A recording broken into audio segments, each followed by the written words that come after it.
Welcome back to my channel. If you are new to my channel, I'm Susan Heller, the Kosher Keto Maven.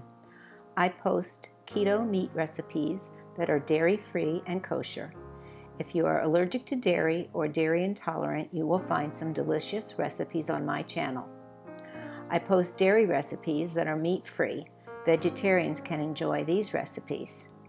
I also post fish recipes. Some have dairy and some are parve or dairy-free. Join me today in this video where I will make a kosher keto dairy-free basil pesto sauce from scratch.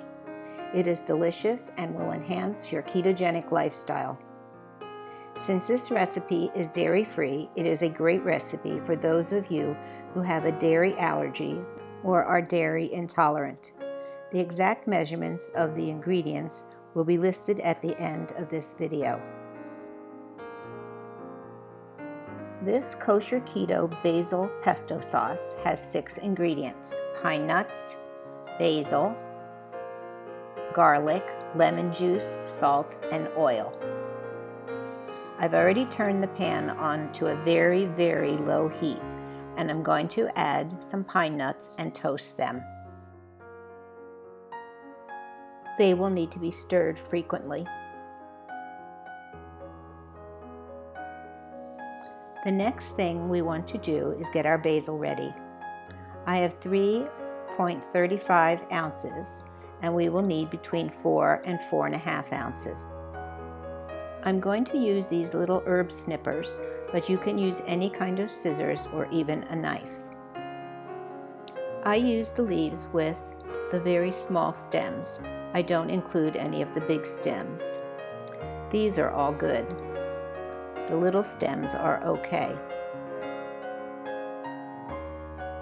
But this big one I'll discard. I like to measure the basil leaves first before I do an insect inspection. Otherwise, you are also weighing the water with the basil leaves, and you want to measure only the basil leaves. This is a recipe of my mother's, but I have also looked at several other recipes. Some have twice as much garlic, or twice as much lemon juice, or even twice as much oil.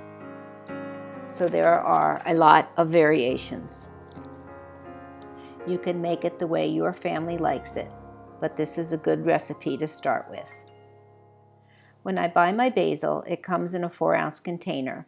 So I usually buy 2 containers because by the time I cut off the large stems and discard them with any leaves that have gone bad, I don't have the 4 or 4.5 ounces that I need. Okay, we have enough now. We have 4.5 ounces of basil. The leftovers I will put in tossed salads.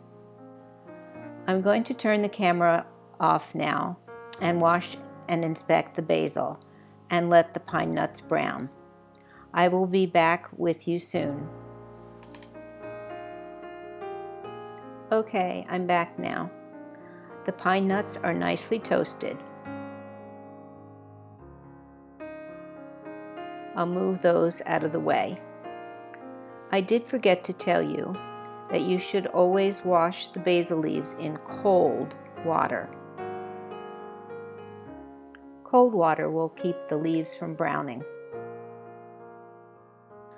I also wanted to tell you what solution I use to wash my vegetables, and that's Fruit and Vegetable Wash by Fit Organic.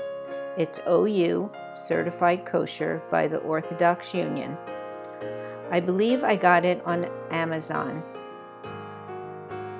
Now I'm going to take the leaves out and put them on this towel and pat them dry as much as I can. By the way, I follow the Chicago Rabbinical Council Fruit and Vegetable Guide when I'm inspecting for insect and bugs. The Chicago Rabbinical Council Fruit and Vegetable Guide can be found on the web. Its address is crcweb.org, and you can find it under the Consumer Kosher section.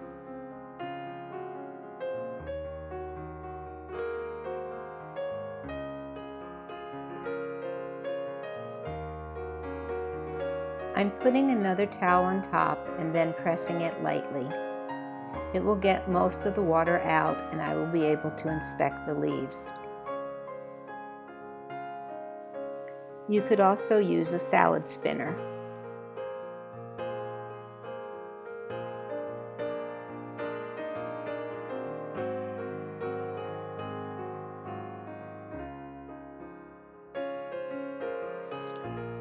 Oh yeah, that looks good.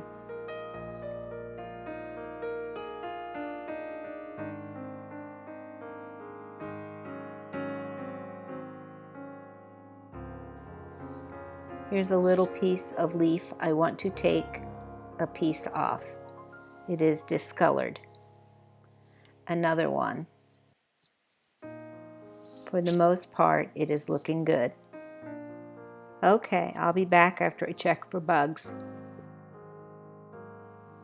I'm back. The leaves are all inspected, so now we'll make the basil pesto. You can use a food processor or high-speed blender like this Vitamix. First thing I'm going to do is add 2 tablespoons of lemon juice. Like I said before, you can put a little more or a little less. I have 6 pieces of garlic to throw in. You don't need to chop them because the blender will do that. A teaspoon of salt is what I use.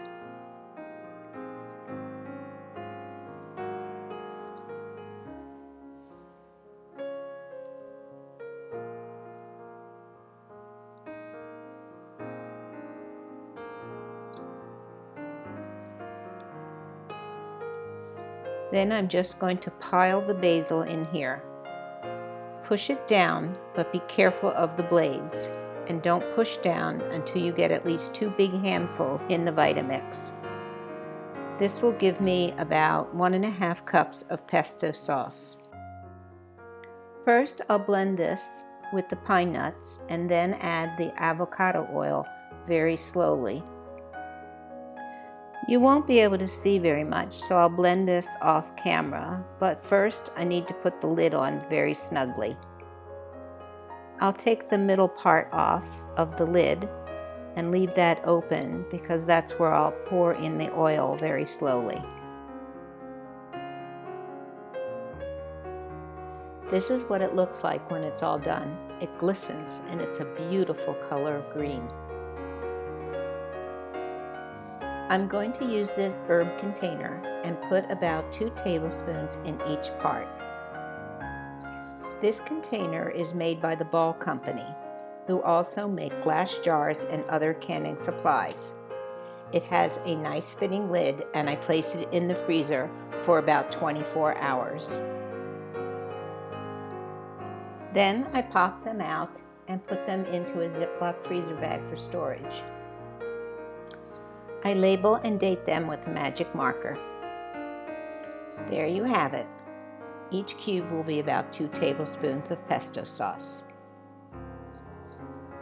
When I edited this video, I was in Israel. In fact, I was in Israel while editing and posting the last 7 videos during the last 2 months. I was here to visit my daughter and her family who live in Jerusalem. My most recent grandchild, Hannah, made her arrival while we were on the airplane, flying here. I never want to leave while I'm here in Israel, and I will miss my daughter and her husband and their 3 sabras. But I will also be happy to see my other children and their families back in Arizona.